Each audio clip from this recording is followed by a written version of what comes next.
ولكن هل الموضوع النهارده في 2021 بقى اسهل؟ يعني هل عمليه التقسيط بقت سهله ولا زي مثلا من 10 سنين؟ من الحاجات الحلوه الصراحه ان الموضوع يبقى كلير. كل ما الدنيا بقت كلير كل ما احنا يعني انا كواحد بقسط وبدفع لك قسطك فانا كلير، فانت تبقى كلير معايا، فكده الدنيا تبقى حلوه. ازيكم؟ التحويش ولا التقسيط؟ في الواقع موضوع التحويش والتقسيط ده حاجه كده بتلعب لي في نفوخي من زمان، لغايه اما انا اخدت القرار في وقت من الاوقات وقلت ان انا هنبسط وهعمل اللي انا عايزه واختار حاجه منهم، واخترت التقسيط. انا راجل بحب التقسيط، اوكي. في ناس تانية من انصار مدرسه اللي هو ايه، اطلع فلوسي واحطها له على الترابيزه وبتاع. ده الراجل معاه فلوس يحطها على الترابيزه، احنا مقسطين الترابيزه. فانا الصراحه بجيب كل حاجه نفسي فيها عن طريق موضوع التقسيط ده. ولكن خلينا اتكلم معاكم في حته التقسيط وحته التحويش، وان هم ازاي يعني من زمان كان مثلا ابويا لما اروح اقول له انا عايز اشتري حاجه معينه يقول لي حوش واشتري الحاجه دي. فكنت بحوش كل شهر مثلا جنيه عشان اوصل لاخر السنه ب 12 جنيه اشتري الحاجه ب 12 جنيه. اكون فقدت الشغف بقى بالحاجه، والحاجه دي نزل احدث منها، ويمكن اصلا تكون اتباعت والموضوع ونسيت اصلا ايه هي الحاجه، واصرف ال 12 جنيه دول في النص. فالموضوع كان صعب جدا. لما كبرنا شويه لقينا ان في حاجه عكس الموضوع ده، وهي فكره التقسيط. ان انت هتشتري الحاجه دلوقتي وهتدفع الفلوس اللي انت كنت بتحوشها خلال ال 12 شهر برضه. انا بحب التقسيط، ويمكن احنا عملنا حلقه قبل كده عن التقسيط وشرحت لكم فكره التقسيط. وكل حاجه تقريبا بجيبها سواء بقى من امازون سواء بقى من بره مصر او من جوه مصر، انا بدفع بكريدت كارد وبقسط مع البنك وخلاص كده. كل شهر خلاص ببقى عارف فيه شويه فلوس كده طالعين عشان الحاجات اللي انا عمال اشتريها دي. ولكن هل الموضوع النهارده في 2021 بقى اسهل؟ يعني هل عمليه التقسيط بقت سهله ولا زي مثلا من 10 سنين؟ على فكره من 10 سنين انت عشان كنت تقسط لحد كان لازم يبقى في تاجر قاعد بقى بشنبه كده اهو ويشوف الموضوع ده وتمضي له على كمبيالات وايصالات امانه وتجيب صحابك وقرايبك ويضمنوك عشان موضوع التقسيط. ولكن النهارده الموضوع بقى اسهل شويه. خلينا اشرح لكم سريعا. ده شخص عايز يشتري، اوكي، وده شخص، وركزوا معايا في الحته دي، عايز يبيع.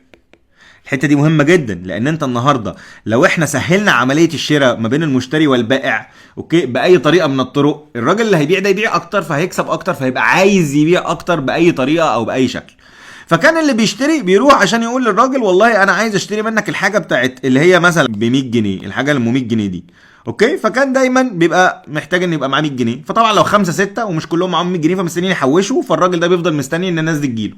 فاخترعت بعض الاساليب في عمليه التقسيط، ان لازم يكون في حد هنا بيديك محفظه. ايه المحفظه دي؟ المحفظه دي بتتم عن طريق البنوك، ان البنك يديك مثلا كريدت كارد تقدر تقسط معاه، او عن طريق شركات. فاللي بيحصل ايه؟ اللي بيحصل حضرتك بتروح للناس دي وتقول لهم يا ناس انا بحب اقسط او انا عايز يبقى ليا محفظه عندكم. فالناس دي تديك محفظه معينه بليمت معين، وبعدين انت بتروح للراجل ده فبتقول له انا عايز اشتري الحاجه ب 100 جنيه دي على مثلا 10 شهور، فيقول لك والله قسطها 11 جنيه. فانت تبقى اشتريت الحاجه ودفعت له ال 11 جنيه خلال الايه؟ طبعا سددت للمحفظه والراجل ده خلاص خد فلوسه والدنيا تمام. وده اتكلمنا عليه قبل كده. ايه بقى الصايع؟ الصايع، خلينا بس نكمل المحفظه هنا كده. الصايع في الموضوع واللي انا جاي اكلمكم عليه النهارده، ويمكن من الحاجات الحلوه اللي انا لقيتها الصراحه خلال الفتره الاخيره، وهحكي لكم عن تجربتي مع الموضوع، هو ان البايع يبقى هو اللي بيقدم المحفظه. فهو اللي عايزك، هو اللي عايز ان هو يبيع الحاجات اللي عنده، فبيسهل العمليه، وهو اللي بيمول لك فانت بتسدد له برده الحاجه. فده موضوع جامد جدا. في اي حاجه النهارده انا عايز اشتريها، لو البايع والمحفظه مع بعض الموضوع يبقى اسهل. فانت هتروح تقول له يا معلم انا عايز اقسط من عندك الجهاز ده، اوكي. فحقيقه في مصر الموضوع ده مش منتشر كتير، او مفيش ناس كتير يبقى هو اللي بيبيع الحاجه وهو المحفظه، او هو اللي بيمول لك عمليه الشراء دي. وكمان لو لقيت هو واحد بيبيع وبيمول عمليه الشراء ممكن ما تلاقوش، يعني انت مش انترستد في الحاجات اللي عنده. فاحنا محتاجين حد يكون بيبيع كل حاجه، يعني لابتوبات وساعات وموبايلات واجهزه كهربائيه واجهزه بيت وتكييفات ومش عارف كل حاجه. احنا ناس بنهتم بالتكنولوجيا يعني، ومحتاجين ان هو يبقى عندنا هو اللي بيمول لنا الحاجه. يعني مش محتاج ان انا اطلع كريدت كارد، او انا لو واحد مثلا بشتغل اعمال حره او مش شغال في شركه او الكلام ده، هو اللي يمول لي الحاجه دي، وهو بيجري لي معايا او بيسعى معايا ان هو يساعدني على ان انا اقسط، لان هو عايز يبيع برضو المنتجات اللي عنده.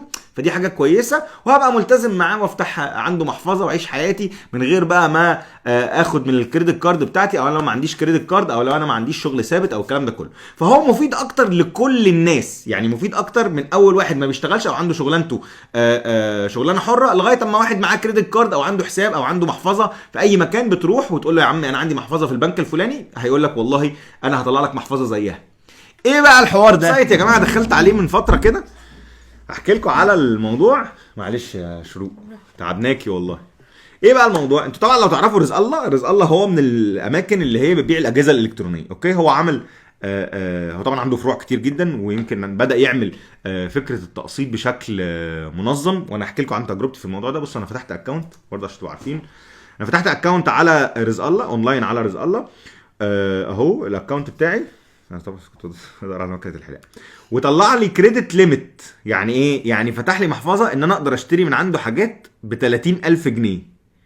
الحوار ده جامد جدا. يعني انت بتقدم على الانستولمنت بروجرام، وبيبدا ان هو يسالك شويه اسئله او يكلمك حد، وبعدين ينزل استعلامات، وبعدين يقول لك والله انت الليميت بتاعك اللي تقدر تشتريه طبعا على حسب كل واحد. الليميت بتاعك 10,000 جنيه، 20,000 جنيه، 30,000 جنيه، 50,000 جنيه، ايا كانت ايه بقى الحاجات اللي عندك، او ايه الحاجات اللي انت تقدر تقدمها تحسسه ان انت واحد هتدفع الاقساط. فدي حاجه جامده جدا. اوكي، فهو مطلع لي 30,000 جنيه. انا عايز بقى اوريكم الاكسبيرينس بتاعت الويب سايت، وان ازاي اقدر اقسط عليه. انا عايز اقول لكم قبل ما نبدا ان هو بيقسط ببنك مصر وبنك العربي وفاليو وبريميوم كارد وكيو ام بي، وعادي زي اي ويب سايت او زي اي حاجه مثلا زي امازون او كده. ولكن الفكره ان هو اللي بيبيع الحاجه. ولو دخلنا على اي برودكت من البرودكتس اللي عنده، يعني مثلا شاومي مي 2 ده، قبل ما اخش عليه، مبروك على اللابتوب. مبروك على اللابتوب. بس قبل ما اخش عليه، هو طبعا سعره مثلا 7,255، وبيقول لك ان الافرج تقدر تدفع 477 جنيه في الشهر. معلش قربي اكتر يا شو، 477 جنيه في الشهر. طيب لو دخلنا مثلا على الموبايل ده اللي هو ان انا اشتريه، ودي بقى فكره، معلش يا شو اجيب وشي. ودي بقى فكره التحويش ولا التقسيط. انت لو حوشت 477 جنيه كل شهر، هتقعد فتره لغايه ما تخليهم 7,500 جنيه وتروح تشتري الموبايل. لا، انت ادفع دلوقتي، او انت اشتري الموبايل دلوقتي، او حتى لو معاك داون بيمنت صغير تقدر تحطه وتدفع 477 جنيه. تعالوا اوريكم الفكره عامله ازاي. احنا قلنا هو ب 7,255. بصوا بقى هنا انت ممكن تعمل له اد تو كارت، هتشتري عادي على الويب سايت، ما عندناش اي حاجه محتاجينها يعني، عادي زي اي ويب سايت. او ان انا اقول له باي يوزنج ريز باي. ريز باي دي اللي هي رزق الله، باي ان انت تدفع عن طريق رزق الله. يبقى رزق الله هو اللي بيعمل لك ايه؟ بيفندك. اوكي، بصوا يا جماعه، انتوا تقدروا تعملوا تحطوا ديبوزيت، تحطوا مقدم من 290 جنيه لغايه 7,255 جنيه. ماشي قربي كده. يعني انا اقدر اقول له والله انا هقدر ادفع مقدمه مثلا 500 جنيه، هيقدر هنا اهو يحسب لي على حسب البرنامج اللي انا عليه، على حسب السيستم اللي انا عليه. انا انهي واحد، زي ما قلت لكم كل واحد بيبقى ليه سيستم مختلف. ان انا لو دفعت عن طريق 6 شهور هيبقى 1125، ولا عن طريق 12 شهر يبقى 700، 18 شهر 500، 24 شهر 456. فانا اقول له مثلا والله انا هدفع 1125 على 6 شهور. 1125 على 6 شهور. يعني انا دلوقتي اقدر استلم الموبايل، هدفع 500 جنيه مقدم، واستلم الموبايل وادفع 1100 جنيه كل شهر. طبعا انا معايا الليميت بتاعي، واقدر كمان اعمل انكريز للليميت ده. يعني اقدر ان انا لو انا في حاجه اكتر من 30,000 اعمل ريكوست ان انا محتاج ازود عن 30,000، وهم بيشوفوا لو الريكوست ده اوكي يقدروا ان هم يزودوا لنا عن 30,000 جنيه. الفكره ان هو عنده كل حاجه. لو دخلنا على الويب سايتس عندهم هنلاقي عندهم الموبايلز والتابلتس، اي موبايلز وتابلتس وسمارت ووتشز. انا عايز اقول لكم ان احنا لو دخلنا على سمارت ووتشز دي، معلش هنلاقي ان اسعار الحاجه الصراحه، بصوا 85 جنيه في الشهر. تشتري ساعه، ممكن تشتري ابل ووتش ب 500 جنيه في الشهر، 338 جنيه في الشهر عادي، حتى لو من غير مقدم او بمقدم قليل. فانت تقدر تعمل الكلام ده. على فكره هم عندهم كذا بروجرام، ودي من الحاجات المميزه جدا، الفلكسبيليتي في البرامج. عندهم كمان هوم ابلاينسز، لو انت بقى عايز تشتري غساله، ثلاجه، بوتاجاز، لو حد بيجهز بيته مش عارف ايه، فبرضه دي حاجه كويسه. سمول هوم ابلاينسز، مكوى بقى، هيترز، دفايات، مايكرويفز، مش عارف ايه، تلفزيونات، تكييفات، الحاجات كلها اللي ليها علاقه بالالكترونكس. حتى اللابتوبات، والله انا دخلت لقيت لابتوبات، في لابتوب ب 300 جنيه في الشهر، بس 500 جنيه في الشهر، 700 جنيه في الشهر. هو الفكره ان هو بيشجع اصلا العمليه دي. يعني هو هنا بيقول لك ان سعره 14,200، وفي استيميت كده الافريج بتاعه ان انت تقدر تدفع من اول 906 جنيه في الشهر. الموضوع ده حلو جدا. وزي ما قلت لكم، هو الفكره ان هو متفصل على كل حد. يعني كل حد بيبعت لهم ريكويست، هم بيكلموه، وبيبدا يقول لهم انا بشتغل كذا كذا كذا، او ما بشتغلش، او شغلتي حره، او شغال في شركه، او معايا كريدت كارد، او معيش كريدت كارد. وهم بيبداوا يطلعوا له الليميت، ويبداوا ان هم يعملوا استعلام خلال 24 ساعه ويطلعوا له الليميت. وكمان الميزه ان انت مش لازم تشتري. يعني انت ممكن تطلع ليميت وتسيبه على الويب سايت. يعني انا دلوقتي مطلع ليميت وما اشتريتش حاجه، فانا ممكن يبقى عندي ليميت بحيث ان انا لو اتزنقت في اي وقت في اي حاجه ومعايا كاش، لا مش هطلع الكاش اللي معايا، لا انا ممكن اروح اشتري بالتقسيط تقسيط وبعد كده ادفع قسط كل شهر. عايز اقول لكم ان كمان الاقساط انا دخلت بصيت على الاقساط بتدفع ازاي. بتدفع بقى عن طريق فوري، بتدفع عن طريق الفيزا، بتدفع عن طريق ان على الويب سايت، اي حاجه انت محتاج تدفع، اي وسيله دفع الكترونيه تقدر ان انت تدفعها على طول. ودي من الحاجات اللي سهله جدا. ولا التحويش نفس الفكره، انت بتحوش ولا بتقسط؟ فانت بتحوش تشتري حاجه او تشتري حاجه وبعد كده تقسطها.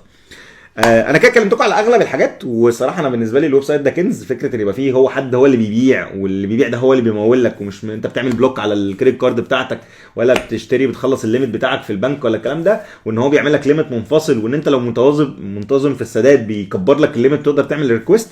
فدي حاجه من الحاجات الكويسه جدا. طيب ازاي ان انت تفتح حساب على رزق الله؟ لو دخلت على الويب سايت، طبعا الويب سايت كله هتلاقيه بيتكلم على المنتجات الالكترونيه وكل سعر حاجه وتحتها التقسيط. هتلاقي فوق كده حاجه اسمها انستولمنت بروجرام. حضرتك هتخش على انستولمنت بروجرام وهتبدا تكتب اسمك ورقم تليفونك وعنوانك والمدينه وشغال ايه وايه البرودكت اللي انت محتاجه، لو انت عايز تكتب على برودكت معين، او لو مش عايز تكتب تعمل سبميت والناس هتكلمك. الموضوع سهل جدا، والويب سايت مسهل كل حاجه انت ممكن تتخيلها. عايز اقول لكم كمان ان في ناس ممكن تقدم على الويب سايت او ممكن تكلمهم في الكول سنتر وهم يبعتوا لهم حد يتعاقد معاهم تعاقد منزلي، يعني يودوا له حد لغايه البيت يمضوه على الورق والكلام ده كله، ويبقى معاك الليميت بتاعك تقدر تشتري اي حاجه ليها علاقه بالالكترونكس. على فكره انا دخلت، ودي حركه كده خبيثه سيكا انا بعملها دايما، ان انا بخش على اي ويب سايت اشوف اسعاره مقارنه بامازون او اسعاره مقارنه بالباقي. هل هو مغالي مثلا؟ يعني انت هتقسط لي فسعرك اغلى من امازون او اغلى من الباقي؟ لا، هي نفس الاسعار اللي موجوده على امازون هي موجوده على الويب سايت. ودي من الحاجات الحلوه الصراحه، ان الموضوع يبقى كلير. كل ما الدنيا بقت كلير كل ما احنا، يعني انا كواحد بقسط وبدفع لك قسطك فانا كلير، فانت تبقى كلير معايا، فكده الدنيا تبقى حلوه.